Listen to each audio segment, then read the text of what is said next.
Good afternoon, everyone, and welcome to the 2024 Sun Lakes Candidate Forum. This forum is presented by the District Delegate Assembly. We have 5 candidates running for 3 positions on the Board of Directors. Dave Miller, down below, will be our timekeeper. We have a question review panel. The panel reviewed and evaluated all of the questions submitted by the homeowners. The question review panel consists of Ann Hofert, our chair, Dan Costner, Cal Martin, Jim Nickel, and Greg Voico. Our candidates are Donald Day, Lori Hazelton, Randy Robbins, who unfortunately had a family emergency and will not be able to be here, Gladys Sue Savage, and Bob Walter. Each of our candidates are limited to a maximum of 5 minutes to give their candidate statement. Our timekeeper, Dave, will keep cards, raise the cards in conclusion of the 5 minutes.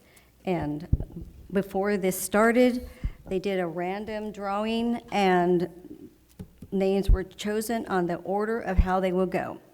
So, Sue Savage, you're the first one up. Did you want to do Pledge of Allegiance? We can. Why not? Well, it's on the agenda. Yes. Okay, sorry. Sorry. Right there.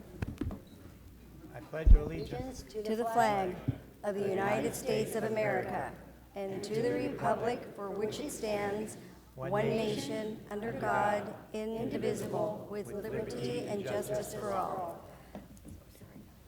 Okie doke. So I go first, and I'm going to introduce myself. My name is Gladys Sue Savage. I'm a candidate for the Master Board. Yes, is that better? Thank you very much. Even closer. I was born in Laramie, Wyoming in 1946, graduated from Regis University with a Bachelor of Science in Management Information Systems, worked at AT&T in accounting, Denver National Bank, did tax preparation for H&R Block, worked for Princess Cruise Lines in Alaska at Denali National Park, and as Hemet City Treasurer. Predominantly, my career was working for United Airlines doing programming for fares and pricing.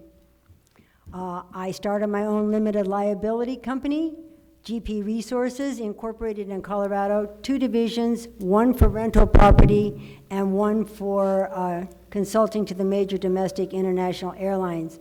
About me, oh, this is not moving. It is not moving. Thank you, you guys. Hold on a minute. Let's do this.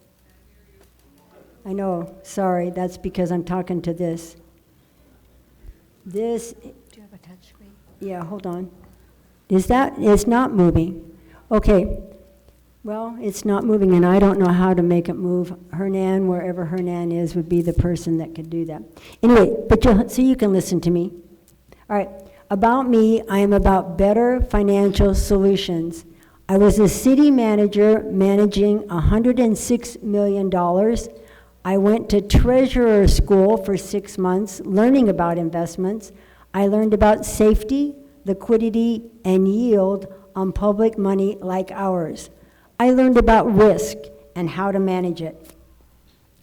I'm going to make commitments to you today, 3 commitments. Commitment number 1 is to maintain our beautiful community. Commitment number 2 is to comply with our investment policy for our investments. Commitment number 3, ensure we do not spend more than we have, spend within our means. Sorry, guys, a little bit of technical difficulties. So, 3 commitments: maintain our community, which is beautiful, comply with our investment policy, and ensure we spend within our means. Commitment number 1, maintain our beautiful community. Why did you move here? Because of the value of our homes and the beauty of our community, the clubhouses, the pools, the golf courses. Who pays for all of this? You do, good. And who maintains it? FSR does. Maintenance of our community keeps our property values up. I pledge to ensure our community is cared for as if it were my own home. Commitment number 2 is our investment policy. Sun Lakes is a $15 million corporation registered with the state of California. The investment policy was adopted in 2014 and requires us to earn 1-year CDE rates, which is 5%. Our $15 million income should yield $745,000 in interest. Our December bank statements show we actually earned about $216,000 in interest. I pledged, yes. Okay, I'm sorry to say I get 1 minute, which is interesting. I had all those technical difficulties. That's all right. Did you? Thank you. Well, all right. So I pledge to work with the other board members and our management company to ensure our funds are invested in the safest investments. My expertise is to earn the highest rate on the safest investments, keeping the most money in our pockets. Here we're going to go.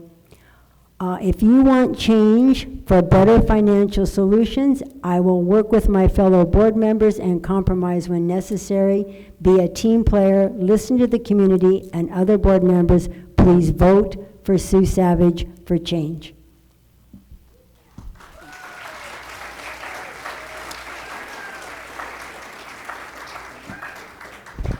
Next up is Lori Hazelton.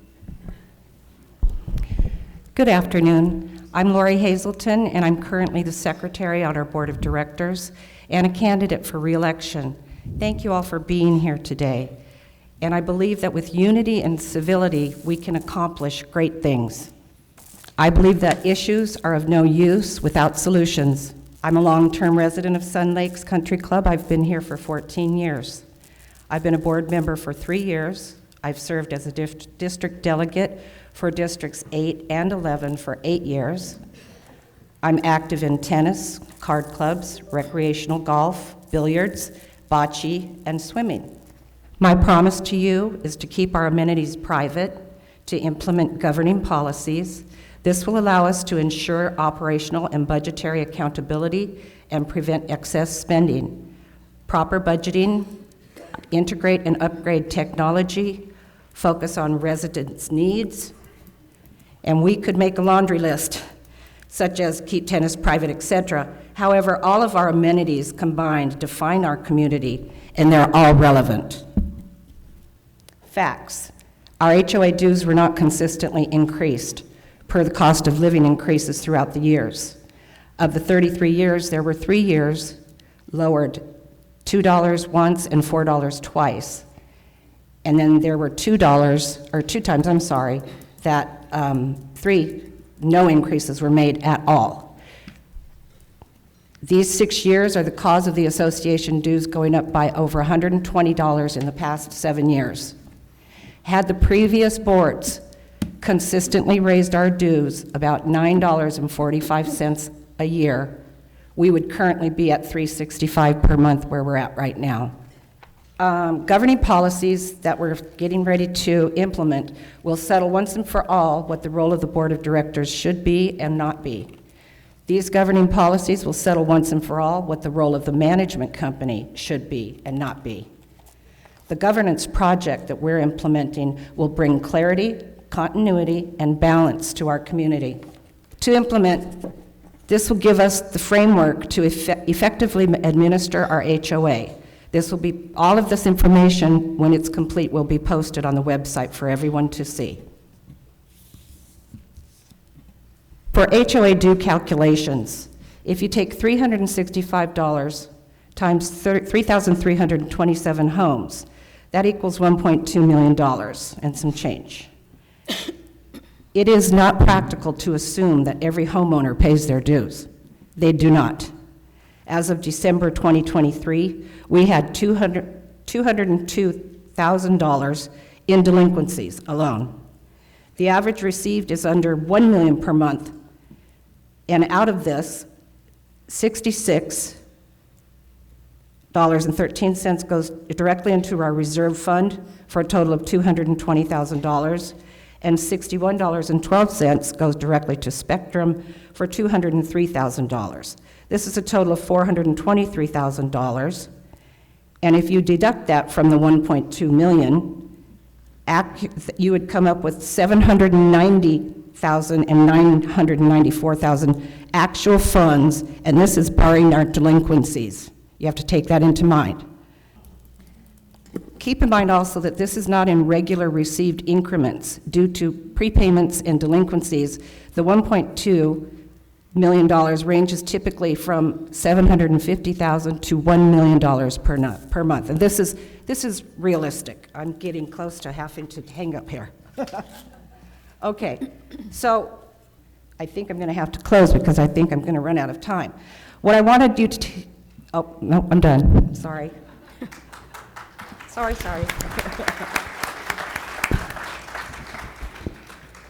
Thank you, Lori. Next candidate is Don Day. Can you hear me all right back there? Good afternoon. My name is Don Day, and I'm a business management professional with 45 years' experience managing a wide range of companies, including major corporations like Teledyne, Allied Signal, and American Racing Wheels, with sales of $250 million. I'm also founder and owner of Goodrich Construction and Design, a successful design-build construction company. As chair of the Finance Advisory Committee and a member of the Food and Beverage Analysis Team, I've had the opportunity to assess all of the financial aspects of our HOA management. The issues extend beyond just the restaurant. The members of the board have put their entire hearts and souls into trying to make ours a better community, and I commend them for that. But I believe they've taken poor advice from our management company. I'd like to share a few facts with you, simple ones. The operating cash balance was over $2.2 million when FSR took over in 2019, and it has steadily fallen to only $378,000 at the end of last year. FSR also refuses to follow the 2014 board-approved investment policy, which provides the oversight of how our $14 million portfolio is being invested. The fact that we have an overall surplus to budget of $275,000 last year, if that surplus is so important, where is the cash? It's not in the operating fund where it belongs. This is a simple graph. You don't need to read any numbers. But if you look at the top end of the graph, that's when FirstService took over with over $2.2 million. And this is the $378,000. You can see the steady decline in operating cash in our fund. I thought you might like a few restaurant stats. It's true that as an amenity, the restaurant has not made a profit. But what is also true that it has used to run close to budget. The prior management company performance in 2017 and 2018 showed success in managing sales, labor cost, food cost, and profitability, and were within plus or minus 5% of budget in those years. FSR took over in 2019 and has never made a sales forecast, and they missed sales goals last year by nearly $500,000. Here is an important fact. FSR exceeded the budgeted restaurant loss in their first year in 2019 by over $450,000, and again lost over $1 million last year, which is another $400,000 over budget. Where should that $850,000 be located today? It should be in the operating account. Lack of policies and procedures is also an issue. Considering the Oprah project was developed and approved in 16 executive sessions and signed 6 months ago with no discussion with residents, the timing of last night's meeting 5 days before ballots are received is interesting. The 34 contract policies do not include any of the basic operating procedures we are lacking, such as purchasing, receiving, labor, and inventory control. Without these, we have no idea what makes money and what doesn't, nor how to correct the problems. I will not be giving any more governance to FSR until they show results. It's also concerning that a very detailed 52-page procurement policy was drafted and approved by the board and is being totally ignored. It states on page 6, section 8 of that policy, and I quote, "The contract should be reviewed by the Finance Advisory Committee to determine the impact on the budget, reserves, operating funds, and capital improvement." This is not happening with any contracts today. I think most of you would like to know a little bit about the lounge expansion from my perspective. We have 5 different venues in our main clubhouse with no plans on how to use them. How many times have we remodeled the Sandwich? After spending a reported $138,000 cost, it is only open from 11 to 3 p.m. What happened to the Sandwich Bar and Grill we were supposed to have?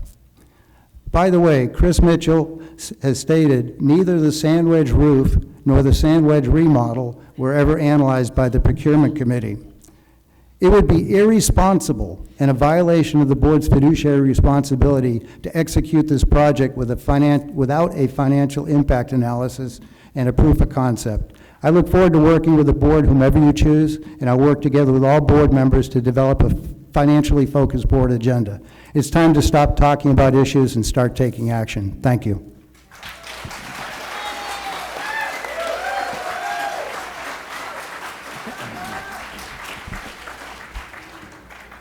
Thank you, Don. Next candidate, Bob Walter. Afternoon. I'm Bob Walter, President of the Master Board. I'm going to talk a little bit about myself, the board's accomplishments, and my vision for the future. I was born and raised in Pittsburgh, Pennsylvania. I joined the Army, and when I got discharged, I moved here to California. I used the GI Bill to go to college, and I graduated with honors from UCR. My primary career was with the Riverside County Probation Department, and I worked there for 30 years. I have been married to my beautiful wife, Michelle, for 50 years. We have 4 children, 14 grandchildren, and 3 great-grandchildren. Our house burned in the old fires of '03, and as a result, we moved here to Sun Lakes. I was not looking to retire and was not looking to move, but this tragedy turned into an absolute blessing because we would have never discovered Sun Lakes Country Club. I worked for 5 years after moving here, and some of my prior involvement in volunteering in the community, I was co-chair of the marketing committee with Karen Clavelo. I was president of the tennis club for 3 years. I was president of the men's executive club for 2 years. I'm a member of the charitable trust. I've been on the board for 4 years, and the last 2 as your president. 19 years ago, my wife and I started the Young at Heart Social Club, which is still going strong today. My wife, my friends, and I love this place. I will do everything possible to make sure that it continues and maintains the beautiful place that it is now. I will commit to keeping it private, the golf courses and the restaurant. I will commit to balancing the budget without any significant increase in HOA fees.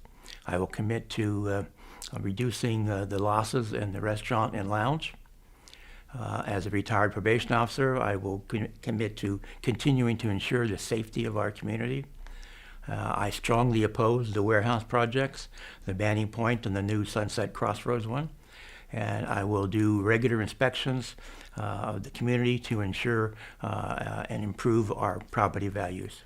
Some of my accomplishments and this board's accomplishments for the past 2 years are we recently passed the replenishment assessment fee, which is very, very important.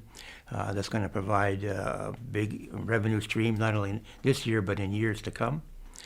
We converted the north tennis courts to a pickleball sports complex, which looks awesome. We're now recommending and involved in doing a lounge expansion to reduce the losses in the restaurant and lounge. We recently renovated the Sandwich Bar and Grill. We renegotiated contracts, major contracts with First Service, Artistic Maintenance, and Securitas, and it resulted in significant savings to our community. I implemented the message to management system, which is a communication system that helps communicate better with First Service and keeps them more accountable. We were able to do this in many, many other projects, and we did them all under budget, not only this year, but last year too. I want to thank all of the other board members, our district delegates, the committee members, the groups and clubs. for all of their support in helping us accomplish these past 2 years. I especially want to thank my wife, Michelle, and friends, my campaign committee for all their time and efforts, and Joe Formino for his strong endorsement of my campaign. Joe has been a major community leader here for many, many years. I want to thank you, Joe. Our vision statement for Sun Lakes Country Club is to maintain and enhance the amenities for the benefit of the members. And I want to do just that.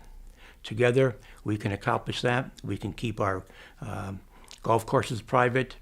We can keep our community safe. We can continue to enhance the amenities that we currently have, and we can protect our property values. I want to ensure that Sun Lakes Country Club remains one of the premier active adult communities in Southern California.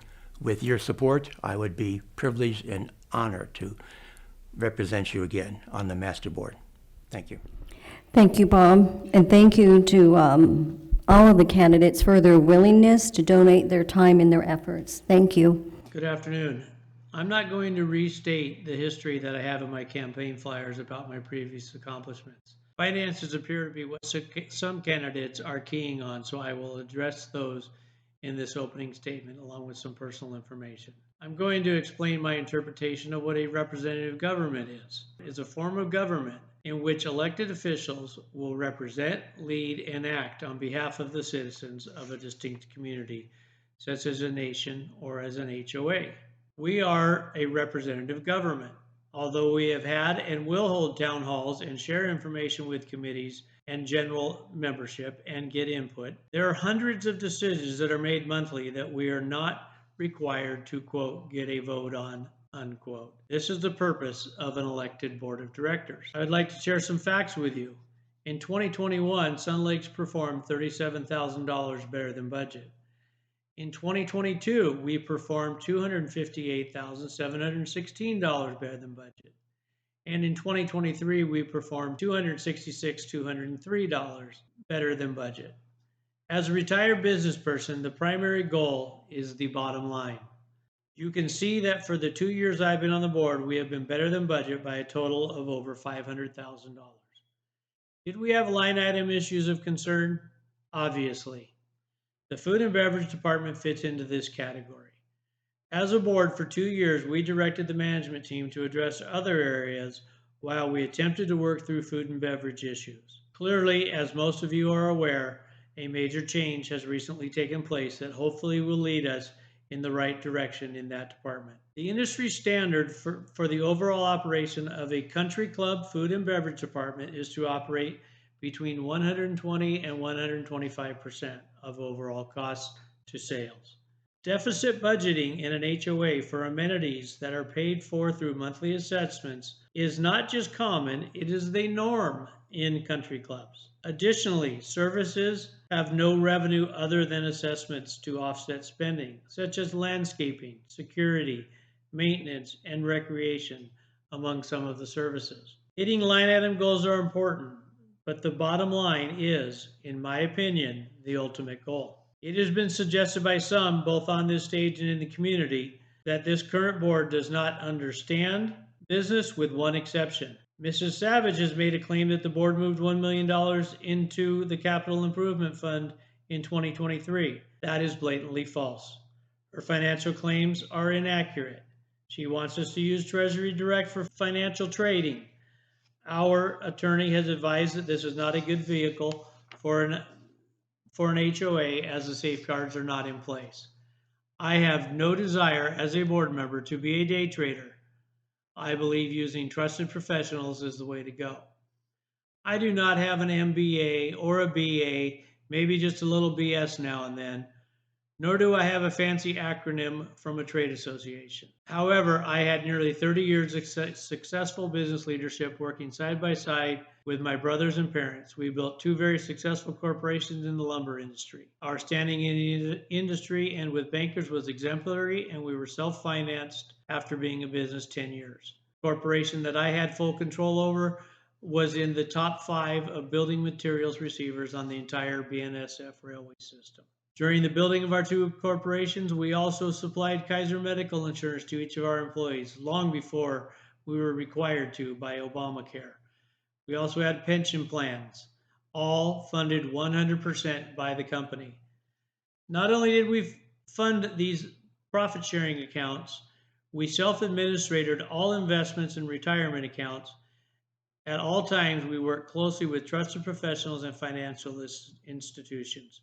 We understood that we were not smarter than the certified experts, and fortunately, we were not so arrogant that we would override their expertise. The implications that have been made about my knowledge and ability to understand financial decisions are unfounded. As I expect, some questions will be asked about finances. Please contact me anytime and I will tell you my take on it. I believe I have shown my personal side to many in this community and have been open, honest, educated, and considerate to my fellow members of this wonderful community. A few weeks ago, I made a pledge to remain civil with my fellow candidates. Since then, some things have been printed, stated, and voiced about the current board's capabilities. As the saying goes, the gloves are now off. Now we're going to move on to the questions and answers, and we're going to go by alphabetical order. So we will start with Dawn Day first, and then we'll move on this way. Okay. The first question is, we are volunteers.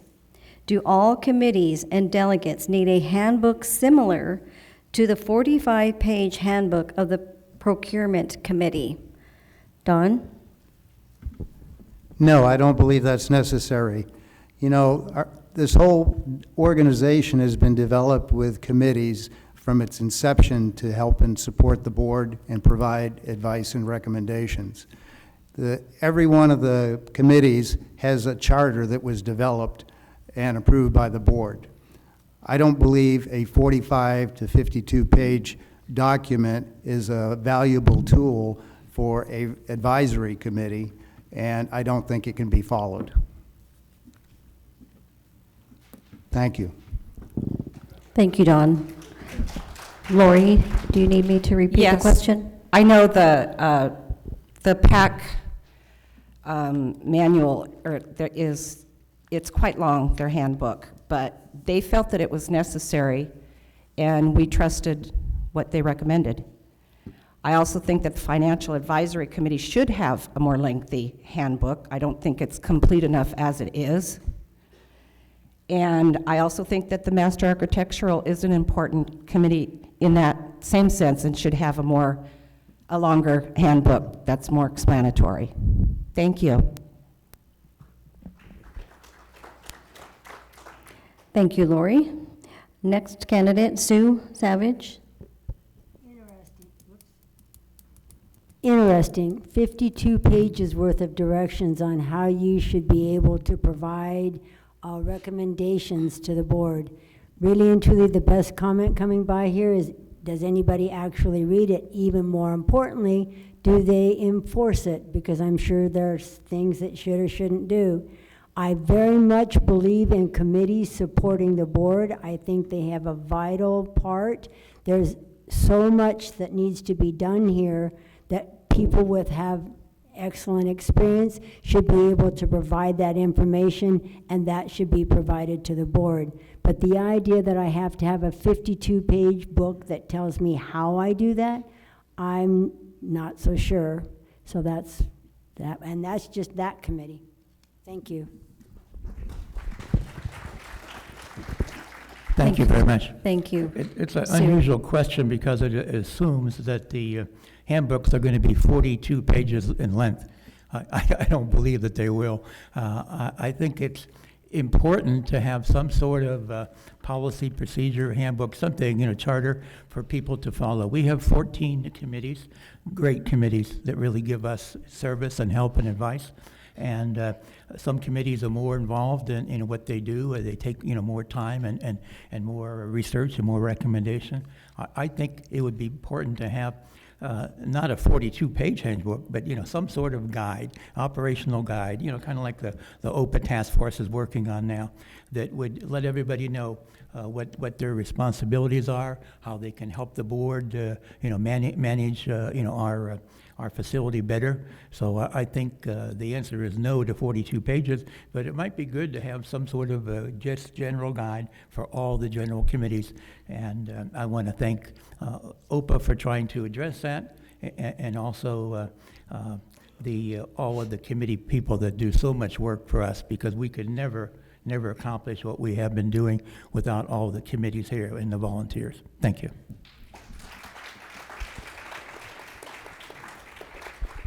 Thank you, Bob. The next question: should all board members read and understand our monthly financials? Lori? Yes, absolutely, and we do. We read them, and I sit down many, many times throughout the year with other people in Sun Lakes who are very good at these financials, and they explain them to me, and I've done a lot of research on it, and I do understand it, and it is very important. Yes, thank you. Thank you, Lori. Sue? Quite an interesting question. I actually do sit down with the financials. They used to be 45 pages in length. Then something happened that I insisted that we get more information, and now we get 159 pages worth of information regarding our financials. That's number one. Number two, we were recently told that they do not cash in certificates of deposits early. I'm going to show the board 3 certificates of deposit that disappeared. Question number 3, we are told the lounge expansion is paid for in the capital improvement account. I'm going to show the board $1 million that got deposited into the capital improvement account in 10 days. My question is where did that money come from? $1 million, don't know, for over, at least over a year. That fund was the same amount, continuous. All of a sudden, the lounge expansion is going to happen. We need $1 million, and in it goes. Where'd that money come from? So yes, I actually look at the numbers, and I actually question them. Thank you. Thank you, Sue. Yeah, Bob? the answer to that is absolutely yes. They should read them, and they should understand them, and they should also take advice from the treasurer and from the financial advisory committee and the procurement advisory committee, and get all the pertinent information to make sure that we're complying with and we're within budget. But I think it's also important to note when someone claims that $1 million has been placed into this account, that's not true. That's not true, and it's very easy to have that verified. Very easy. You can even check with our treasurer. There's been no money placed into the capital improvement fund since 2017, and the reason is, other than interest, and the reason is our treasurer at the time, Dan Comerford, did not want that $950 going into there. It went into the operational fund. So from that point on, there have been none, has nothing to do with the lounge expansion. That's incorrect. So I just needed to clarify that. But in answer to your question, absolutely yes, it's very important for everybody to understand. Some of them may have more skills and more knowledge, and the ones that do, they can share them with the other people that don't have that type of background. But it's real important for everybody on the board to be aware of our financial situation and make the appropriate decisions. Thank you very much. Thank you, Bob. The next question is, pardon me? Got one more. Oh, I'm so sorry, Don. Happens to me all the time. I'm sorry. I'm having to look back and forth. I feel like Rodney Dangerfield. Sorry. I think understanding the financials and reviewing them on a consistent basis is critical to the success of this community. I also think it's important that a better presentation of the financials is provided to residents every single month. It boggles my mind that we have a restaurant that is losing millions of dollars on a consistent basis, and we don't even discuss the facts of the losses and there's no discussion about what is being done to mitigate those losses. That should be done in open session in front of all residents.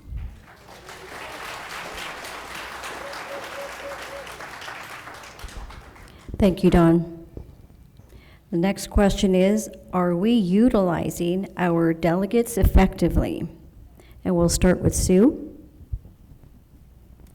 I believe we are using the delegates very effectively. Let's just go back and look at the recent CCNR passing. Had we not taken it to the delegates, most likely that would not have passed. So the delegates were able to get that amendment through.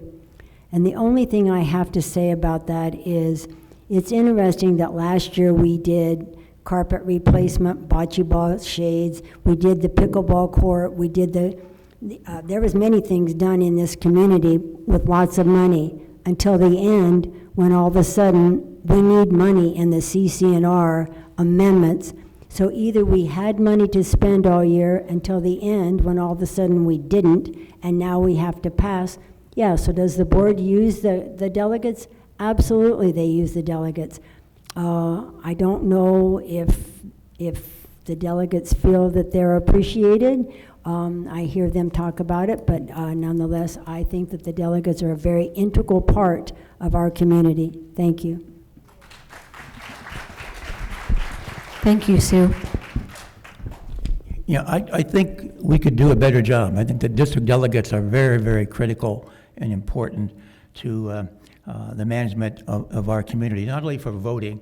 I mean, every year that's the most important function is the voting, but also for communicating with the membership, the people in their particular district, to assess them, do surveys, let us know on the board what the community is interested in and what they want the board to be doing. So I think it's real important to do a better job in that area, and I think we could. I mean, the district delegates were, established by the original CCNRs and the bylaws, and I think that I know there's a change in leadership, and coming up, and I would like to see more people volunteer for, to be district delegates and alternates.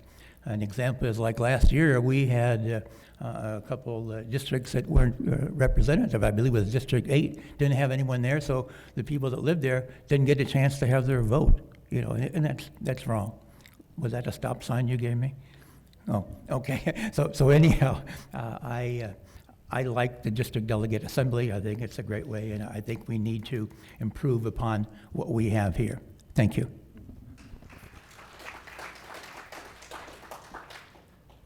I believe the District Delegate Assembly is critical to the success. They basically are the link between the residents and the board and management. I think a perfect example of that is the reserve replenishment assessment that was passed. That was one of the things that was not done in executive session, and I believe the board should take credit for that, but I don't think it ever would have happened if it were not for the Delegate Assembly, as well as the committees that were supporting that endeavor. I believe that we need to do a better job of that. We need to minimize the drama associated with the committee. It's a very capable committee full of very capable people, and I think we need to support them to the max. Thank you.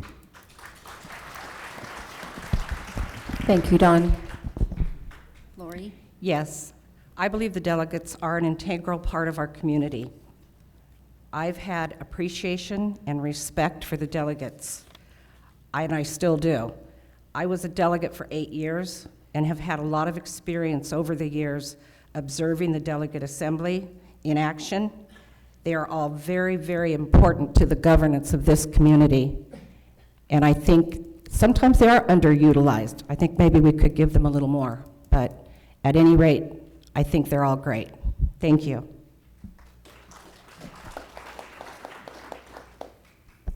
Thank you, Lori. Next question. How do you feel about handing over the restaurant to an outside company? And we will start with Sue. Interesting. Whoops. I know. interesting concept. Thank you. Thank you. It is Bob's turn. I think that in the restaurant operations, there's a couple ways you can look at it.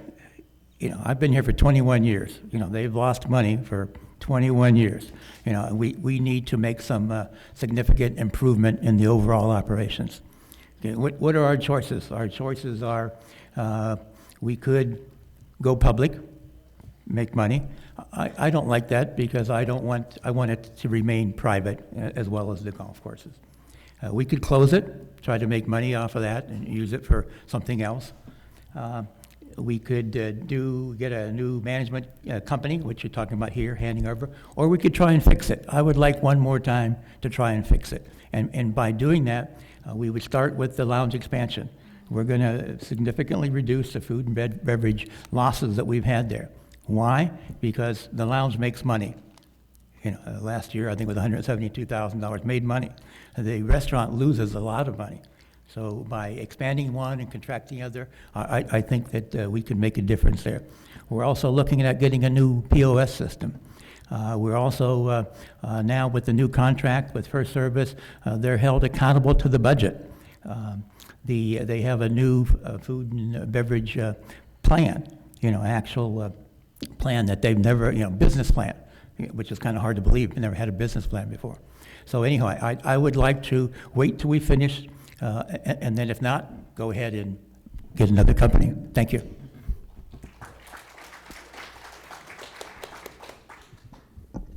Boy, that's a lot of stuff to respond to.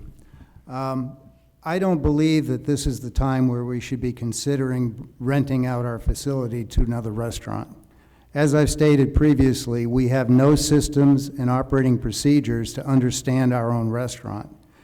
That needs to take place right now.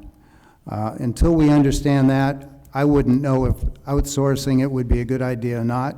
I think we have a responsibility to put the correct management to manage that operation successfully and effectively, and that needs to take place.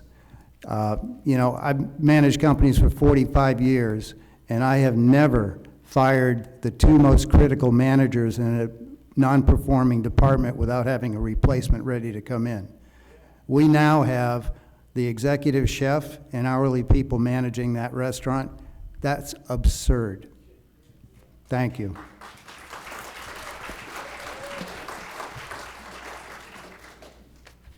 Actually,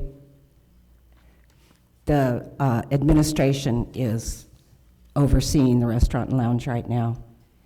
And I would like to say that we need to keep control of our restaurant and lounge if possible.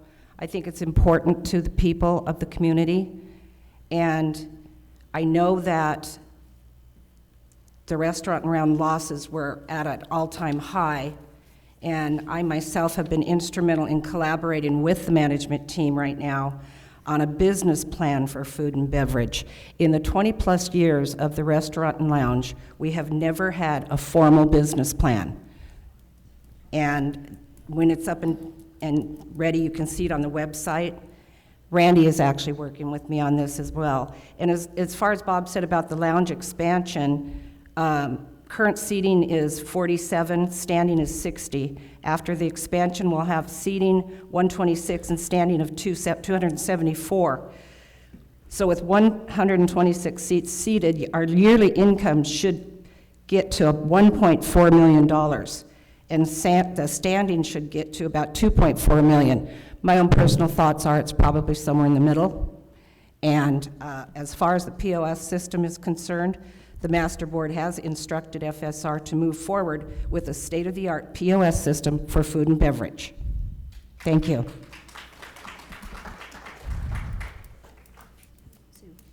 Thank you. It's interesting that you would ask me just for my opinion regarding the restaurant.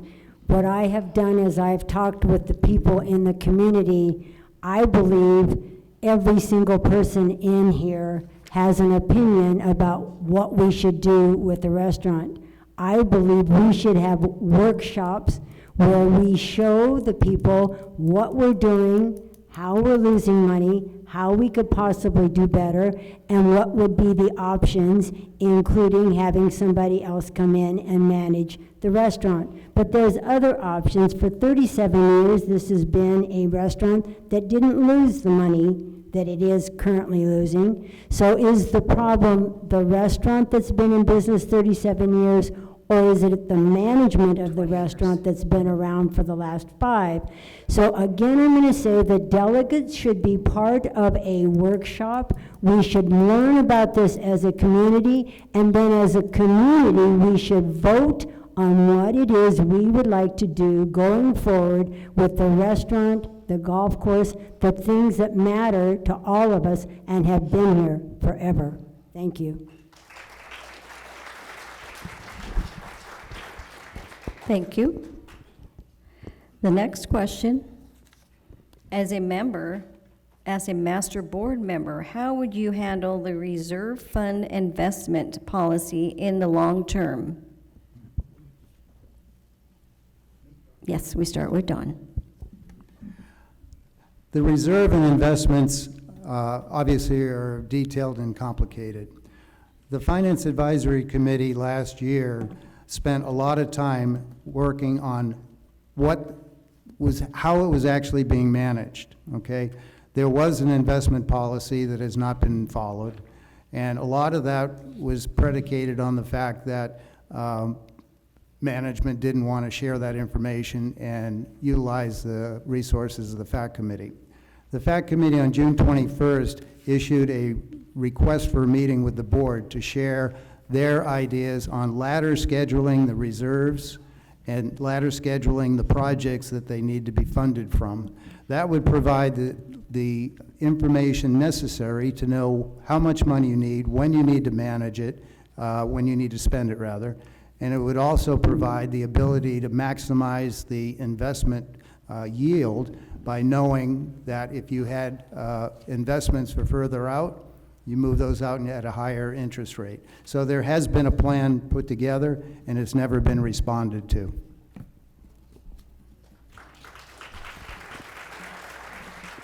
Thank you, Don.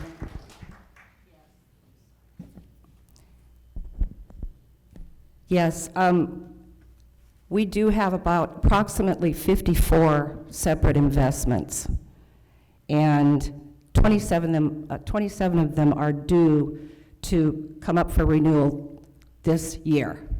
And that's huge, because the yield rate will be so much higher when those mature. I think it's probably, the last time I checked, it's set to be about $500,000. So we'll be sitting pretty then, and between now and then, I think the system that we have for the ladder is fine. And I also know that our attorney said that absolutely no way should one person be in charge of taking care of our financial investments. Thank you. Thank you, Lori. Sue? To start with, we only have one person who's in charge of our investments. That was Carla Chung. We saw her at the last HOA meeting. The second one, this is an easy question for me as a former city treasurer. You put your money into the safest investments, treasuries, earning the highest interest, which is over 5%, and you don't pay California income tax, which these guys have us doing every single year because treasuries are tax exempt. I'm going to tell you, you put them in so that they rotate out every 28 days. You divide your money into 4s so that every single week the money comes in to pay all the bills, all right? 5.3%, we should be earning $745,000 a year in interest. Right now, we're earning $214,000. So is this board costing us money? As a treasurer, I'm going to tell you, yes. As a treasurer, I can tell you, I can easily rectify it. And no, I'm not doing the investing. Carla Chung, the person who currently, one person does our investing, would be that person. Thank you very much.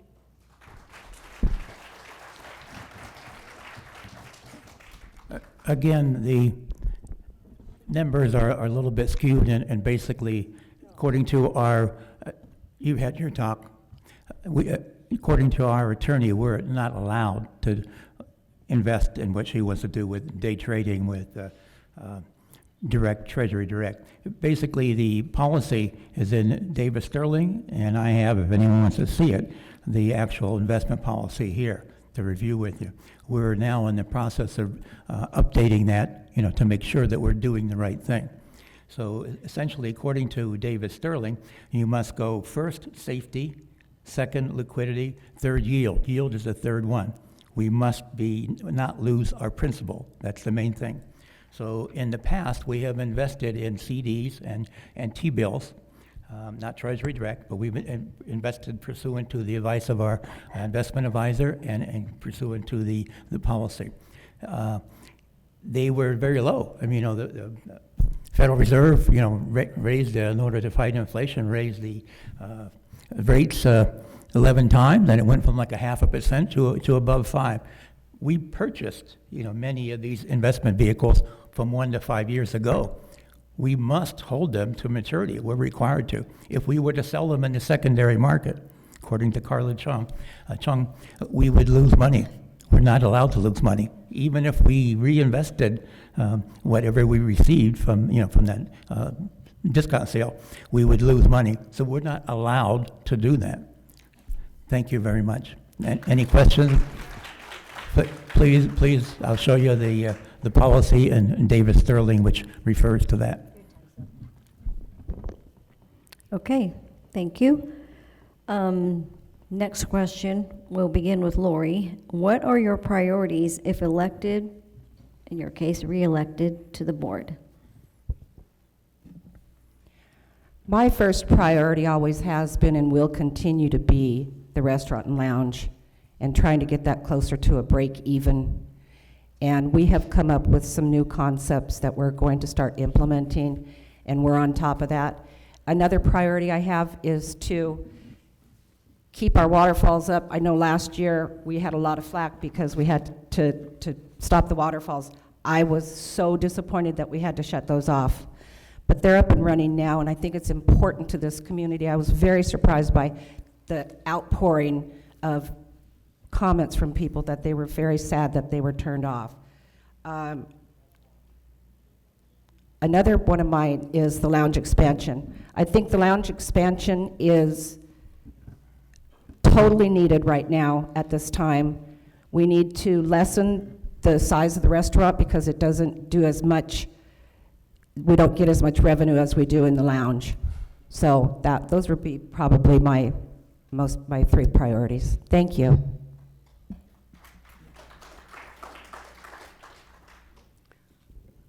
First of all, I would like to say, with regards to the capital improvement account, I'll show you the bank statements where the $1 million was deposited in 10 days. Second of all, I would like to say trading treasuries is not day trading. Third of all, what I would like to say is we're going to talk workshops. When these guys keep pushing the lounge expansion, which is going to be $1 million, the lounge is already expanded for free. It's been expanded here since September. Ask the guys who come down to the lounge. See that sparkling ball? They did that for the lounge. There's ambient lighting. They turned this into a lounge for free in September, yet this board keeps pushing $1 million. Meanwhile, just a month ago, we had to have a CC&R rewrite because we didn't have enough money. So what would I do to start with? First of all, I would invest our money and get us $745,000. And the second thing I would do is cut our costs.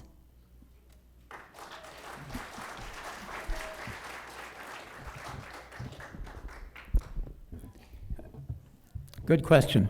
The CC&R rewrite, or the replenishment fee, has nothing to do with we don't have enough money. I think people understand that. Essentially, what we're doing is we're providing more income for us It doesn't impact us at all. It impacts only the new home buyers. And if they want to move here with all the amenities we have, they're going to go ahead and do it. And it's going to be a great thing for not only this board, but for boards to come. So my priorities are the actual mission and vision statement for our community is to maintain and enhance this community for its members. And that's what I intend to do. Make sure we keep our restaurant open and private, our golf courses open and private, make sure we continue to enhance all the amenities that we have here, make sure that we protect our property values, which is very, very important. We have been doing regular community inspections to make sure that everything is taken care of on a timely basis. We implemented the message to management to get better responsibility and better accountability from our current management company. So we have done a lot, and I continue to do a lot and make sure that we do the right thing for the community so we can enjoy our life and have a great community here. Thank you very much.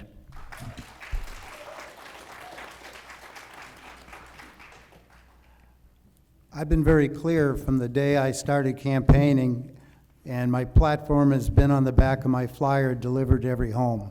Before the next election comes to fruition, everybody will receive another flyer that includes 6 items that I feel that we should discuss in open session beginning in May that addresses the general issues here. Things like obtaining competitive bids for management, figuring out what the true cost of first service is, instructing to follow the investment policy.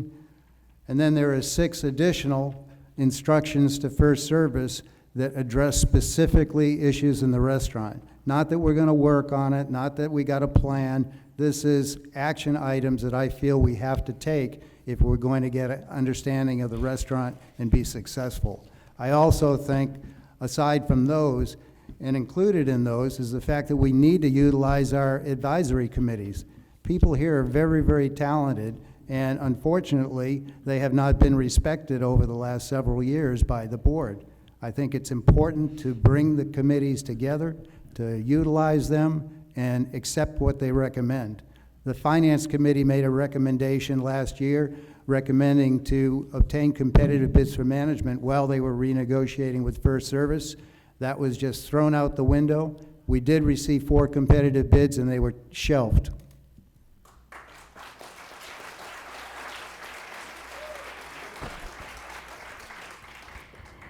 Thank you, Don. The next question is, how can we make changes that will improve our quality of life and not cost us much on our HOA dues? So we'll start with Sue. Could you read that again? Yes, yes. How can we make changes that will improve our quality of life and not cost us much on HOA dues? Well, as Don just said, one of the changes that we can make is reduce our costs. Of course, the other change that you can make is increase your income, okay? It's pretty easy. The bids that were received before they just signed the contract with FSR, okay? That's going to keep your costs high and your investments low. If you negotiate through another vendor who was called Troon, who has 800 golf courses, they were going to cost us $350,000 less. Was that correct, Don? How much less? Not quite. Not quite. All right, they're going to reduce our costs. I'm going to increase our income. I am never going to promise you I will not raise your HOA dues because we never know what's around the corner. But if you increase your income and you decrease your costs, it should definitely improve your HOA payments.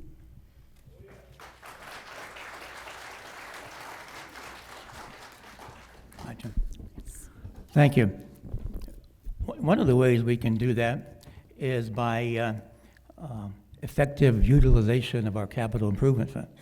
And that money has been sitting there, last year was over $2 million, been sitting there for years, never used, never used. The people that put the money in never got the benefit of that. That's wrong. And so what we've done for many of these projects that you're referring to, the pickleball and the renovation and some of the enhancements here in the clubhouses. We've been doing that with the capital improvement funds, which has no impact whatsoever on your HO dues. So that's one way to affect it. Another thing that we did about a year and a half ago, and we're starting to implement some of those, we did a little brainstorming session on the board to come up with ways to reduce costs and increase revenue. And a couple of them, one of the main ones, the first one was the replenishment assessment fee that Dan and I pursued years ago. And I'm glad to see that this got passed by everybody with the help of the District Delegate Assembly and the help of all the membership here, because this will really, really help us. So I would say, and we're going to start charging for outsiders to come use our facility, because it cost, our monitors cost us, money to allow them to come here and use that. So we're going to use a, common sense approach to the budget here, and there's many ways that you can do it without raising HOAs. I prefer to use the cost-benefit analysis on any project you're doing. Thank you. Thank you, Bob. I guess this is one of those questions that isn't a financial question in my mind. My wife and I moved here about 10 years ago and feel this is basically a piece of heaven. We look at the number of clubs and groups that we have in here.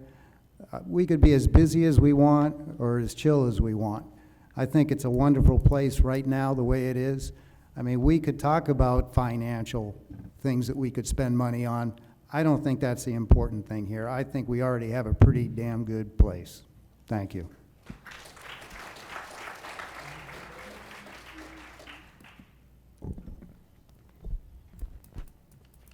Yes, I have to agree with Bob. I think that we are making some really good changes that do not affect our HOA dues. And mainly it's the projects we've been doing out of the capital improvement funds. That will include the lounge expansion. Another thing I think that's going to make some good changes in our community is the governing policy. It's essential that the physical and financial and administrative management agendas, both short-range and long-range, are aligned in order to more fully satisfy the three primary functions of the board.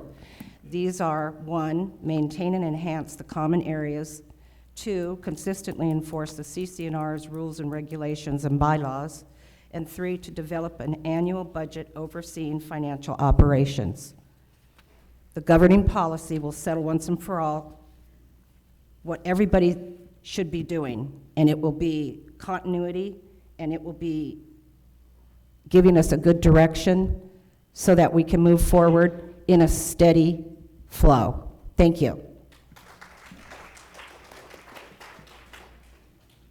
Thank you, Lori. Sue?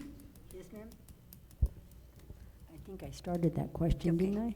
Okay, we're moving on to the next one. So sorry. Okay. What is your number one qualification for managing $14 to $15 million of our corporation, and why? And we're going to start with Bob. Thank you. I have a lot of experience in dealing with management positions before here. I was a real estate broker, so I'm very familiar with sales and purchases and how to market things. The management of our funds, I'm very familiar with, the process, how to improve that without putting us at risk. I was on the Juvenile Justice Delinquency Prevention Commission for 8 years, where we inspected facilities and properties and agencies all over the county, kind of like a grand jury. And so I have a lot of experience, with that. I was chair for 2 years. And the main thing is that you need to consult others. You need to listen. You need to research. You just can't go off on your own. It's a team effort. And as a manager and as your president here, that's what we've been doing. Believe it or not, this board reinitiated the FACT committee and started the PAC committee. Those were not functional prior to this board. So we're well aware of the need for expertise, advice from others to help make the right decision for our community. And I've been doing that for the past 2 years, and we've made many improvements and enhancements, and each year we have been under budget. Thank you. Thank you, Bob.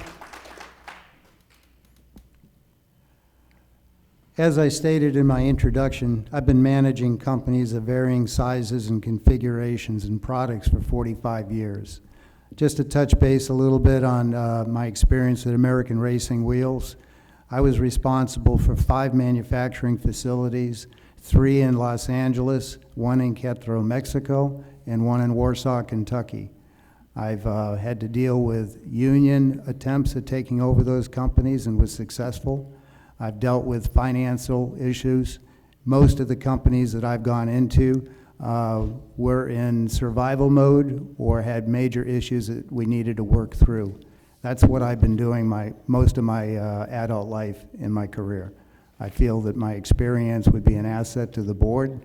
I think we'll bring a different perspective to financial decisions, and I believe that I'm a pretty darn good communicator. I believe in teams, and have solved a lot of problems in the companies I work for with teams. I think that would be my background. Thank you.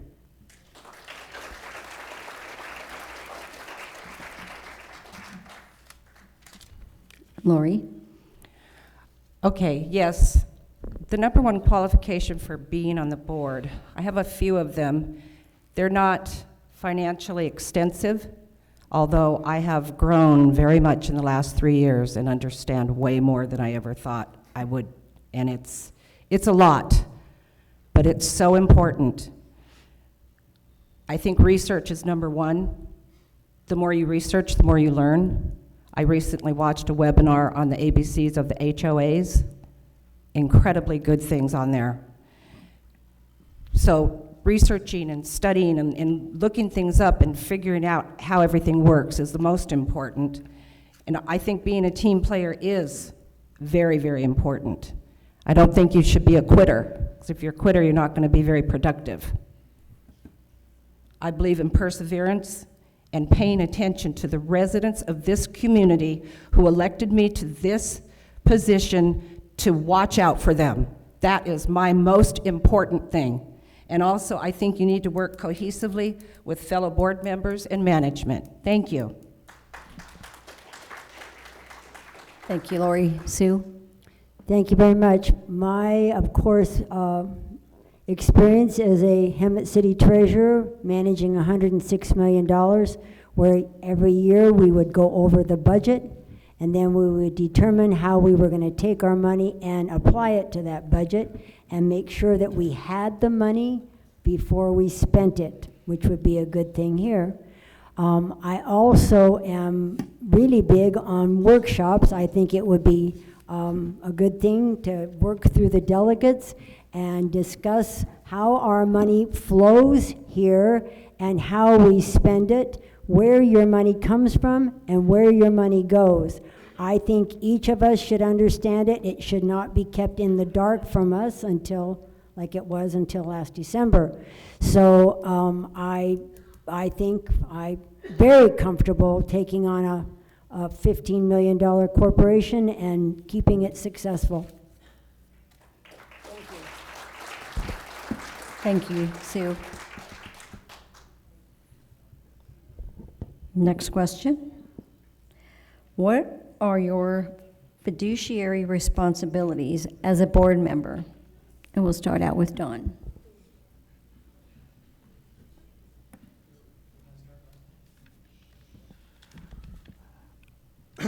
I have always had a strong fiduciary responsibility from the day I joined the Finance Advisory Committee. And as chair, I took that to another level.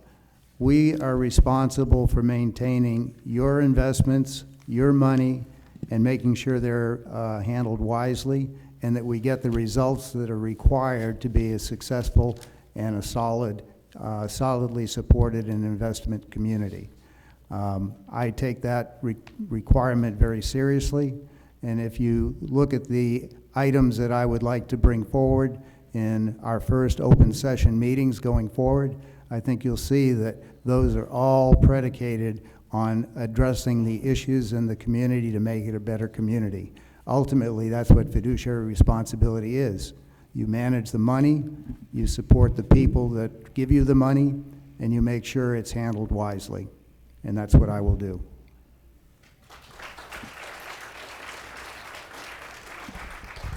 Thank you, Don. Lori? Actually, the new board will convene for open session in the fourth Wednesday of April, not May. All right.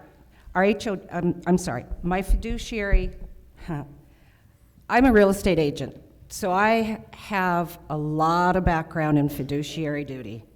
A fiduciary is a person who holds a legal or ethical relationship with one or more party. As a real estate agent and a member of your board, I understand this very well. It is my focus, my main focus, to protect my clients' financial interests and or those of this community. Thank you very much. Thank you, Lori. Sue? Thank you. My fiduciary duty is subordinating my own personal interest to that of the community. It is the highest standard of duty implied by law. It is something that we are lawfully required to do. The duty of care requires us to attend and participate in meetings so we can be informed about the association, make reasonable inquiry regarding maintenance issues. We are, first of all, obligated to take care of our community. We are to make decisions, we are to keep accurate corporate records, and we are to enforce the governing documents. Being on the board is legally binding a very serious obligation. So I am going to thank the current board members up here for what they do. It's a big deal. Thank you. Thank you, Sue. Bob? Yes, that's an interesting question. Most people think fiduciary means money. It does not. I mean, money is involved in it, but basically fiduciary means you're going to do the right thing for the betterment of others, for the community. And that's what we've been all about. This board has been all about the past 2 years. We've been doing the right thing, making the right decisions, doing the right plans, keeping us under budget, improving and enhancing, protecting our property values. So as a board member here, yes, I've been very involved in my fiduciary responsibilities. It includes the finances, but it's a lot more than just making budget. Thank you very much. Thank you, Bob. Next question is, what is the major challenge at Sun Lakes and how do you plan to address it? We'll start with Lori.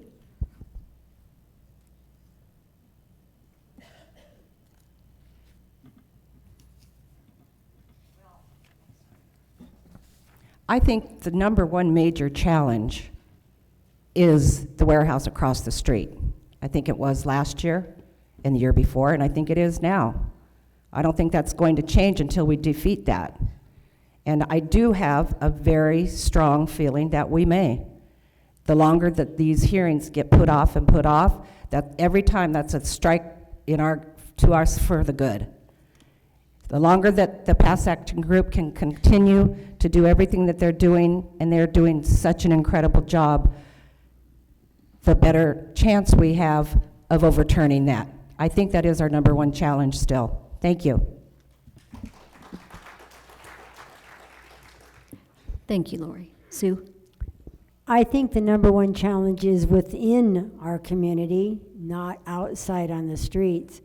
I talked to many of you, and many of you are wanting change. Many of you are concerned about seeing our money spent and not exactly feeling comfortable about how that money came to be.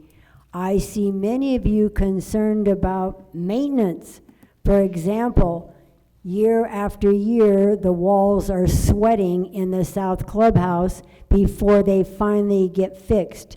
For example, walking in that front door and this place smells like sewer since the summer, all right? That is what I consider a concern that should be dealt with the management company, and I believe that I hear that in the community. I think the biggest deal is the management company. Thank you. Thank you. That's a great question. I know when I go around and talk to people in the community, their major concern is their property values. Their property values here being impacted by across the street, you know, the warehouse situation. There's another one, Sunset Crossroads, being developed, which is 10 times the size of that. Now, there's not a lot that we can do about that other than support pass action and appeal the ruling if it doesn't go in our favor. Maybe try to persuade 2 more city council members to think of us instead of themselves. But we can do things here, you know, here within our community, and that's what this board has been doing. You know, we've been making a lot of improvements, you know, in our amenities. We've been keeping everything up, looking good, so when someone wants to buy, wants to come here, or wants to stay here, this place is going to look pristine, a lot better than it did before. And we do regular inspections to make sure of that. And then recently passing that, with your help, the replenishment assessment fee, that gives us more money to keep the HOAs stabilized and more money to devote to the things that we want it to here within our community. Thank you very much. Thank you, Bob. As I walked the community handing out flyers the last couple times, I got a chance to talk to people. And all the people that I hear are looking for financial accountability and a change to achieve that. We have not done what we should be doing. By renegotiating a contract with FSR, the November and December financials burned up any savings that would have been achieved for the whole remaining portion of this year.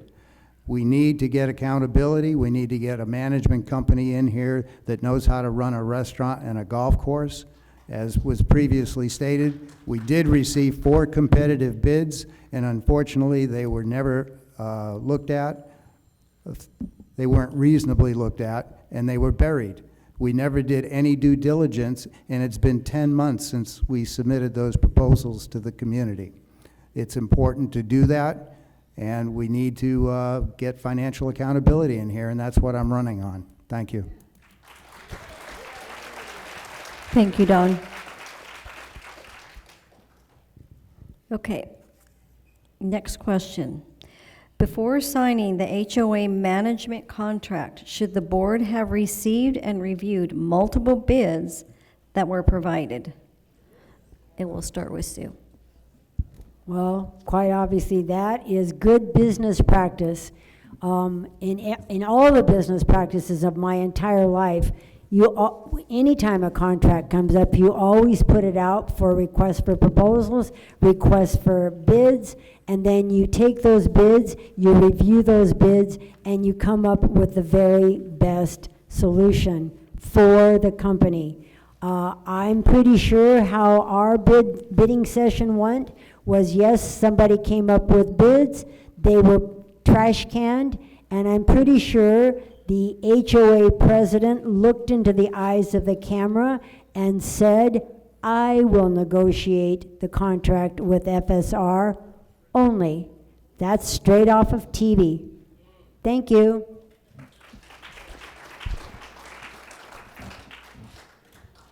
I hate to constantly have to set the record straight, but let me attempt to do that.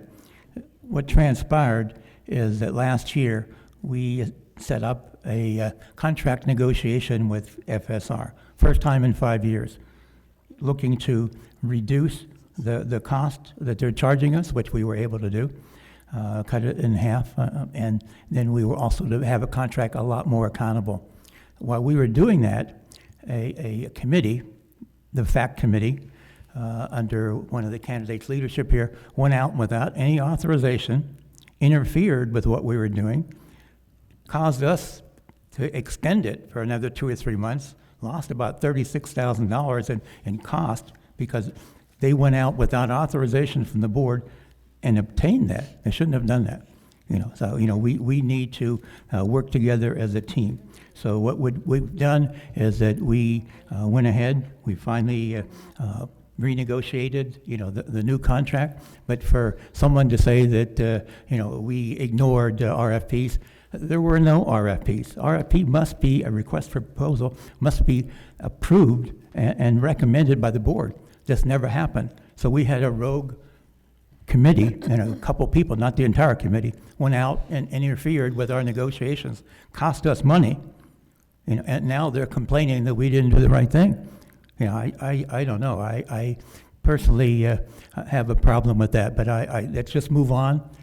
People make mistakes. Let's move on and work together as a community and get the best deal that we can with whoever is Bob. going to manage us. Thank you.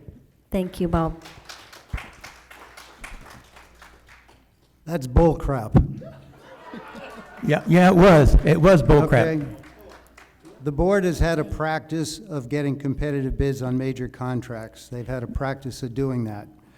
They made a decision following, even though in March, the board stated that there was poor performance with FSR, and they were going to research an RFP for food and beverage. That was a year ago, and nothing has been done, okay? If you come to my meet and greets, I have a timeline with all the documentation that was shared to the board through our liaison and information that came back from the board through the liaison. You make your own judgment if I had the authority or not. I believe that I came out of a June 14th meeting with approval to do that. I read a statement in that executive session, what I was going to communicate to the Finance Committee. I did that the next day, and it was very much aware to everybody on the board. So those contracts were done with authority, and if they want to say it wasn't, you come to my meet and greet, you look at the documentation, you make your decision. The bottom line is they didn't do it, and it's been a year.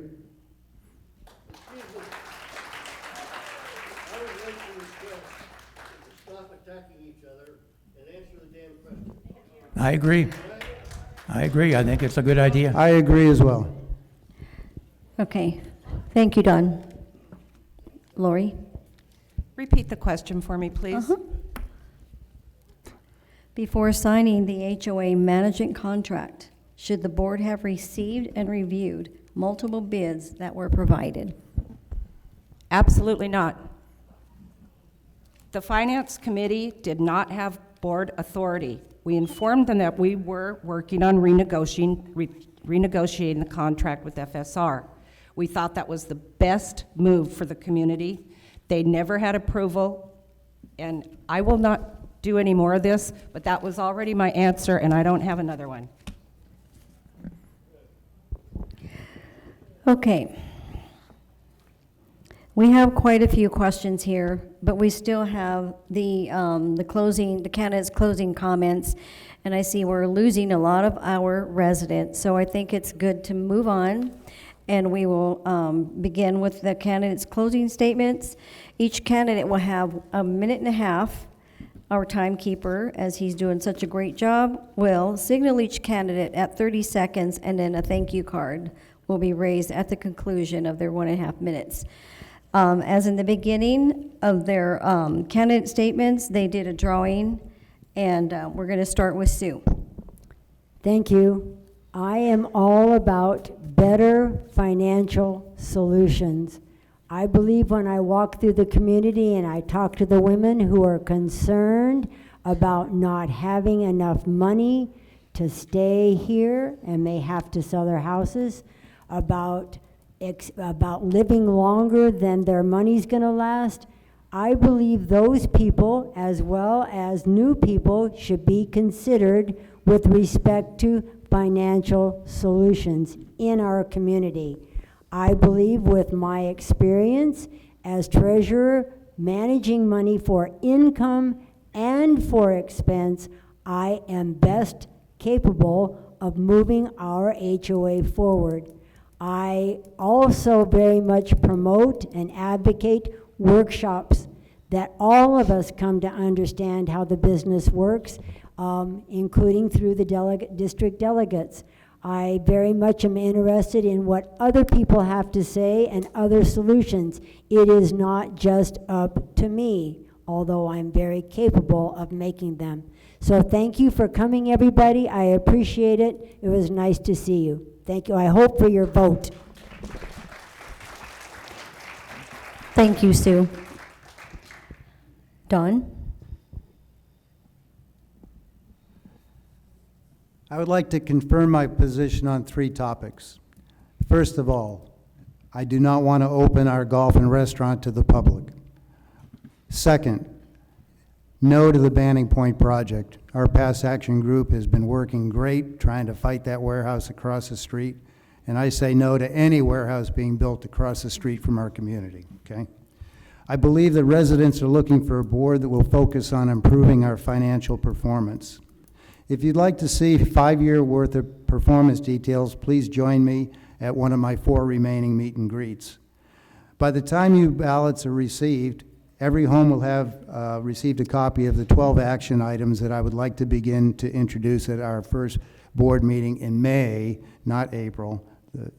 We have other things to do in April. I would be proud to earn your vote and will work with all board members to improve our financial performance and especially improve communication with all residents, especially in open session.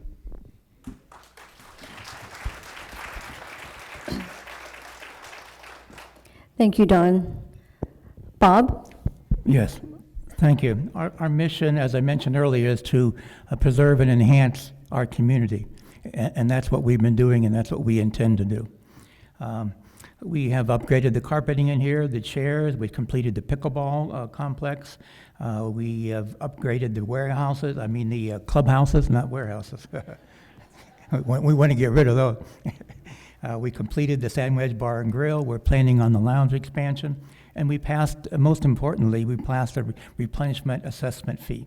If reelected, I will continue to keep the golf courses private, keep the restaurant private, protect our property values, and maintain the amenities here without any significant raises in the HOAs. And it can be done, especially now that we have that replenishment assessment fee.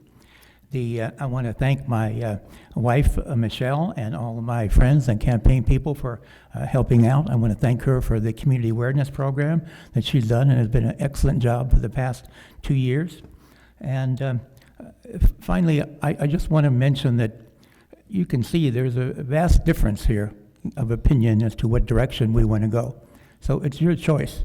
If you want to continue with the improvements and everything that this board has been able to accomplish in the past 2 years, then vote for the board. Not only me, but vote for the board if you're so inclined. If you're not and you want to,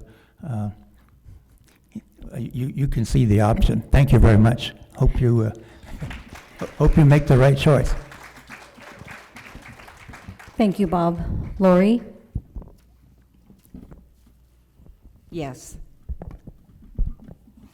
I think it makes sense to re-elect experienced board members who have proven to do over and over again a good job for this community.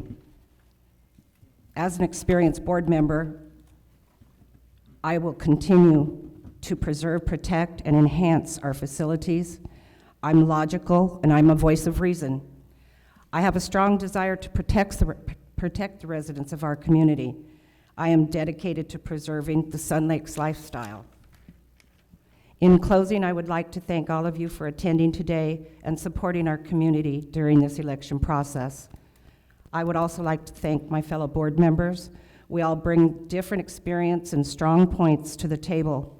It is a pleasure to work with all of you. We are a strong team, a positive team, and a grounding force for this community. When reelected, I will continue to lead our community to growth and prosperity. I also wanted to say that some of the comments people made to my committee when they were doing flyers, they asked, what do you have to say about Lori Hazelton? And people said she cares about people. She puts the community's needs first. She diligently researches before making decisions. She admits when she's wrong and moves on. She's compassionate, considerate, respectful, and kind.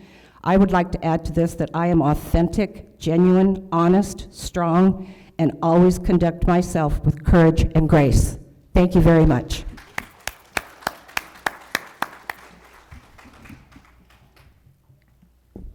Thank you, Lori. Thank you again to all of the candidates for all of the work that they're doing to put their candidacy statements together and all the work they're doing to get elected or reelected. Thank you to all the residents that took the time to be here. I hope the questions that were asked, you got answered. There were quite a few more, and I know we don't want to be here till 8 o'clock tonight. And so thank you all for coming, and have a good night.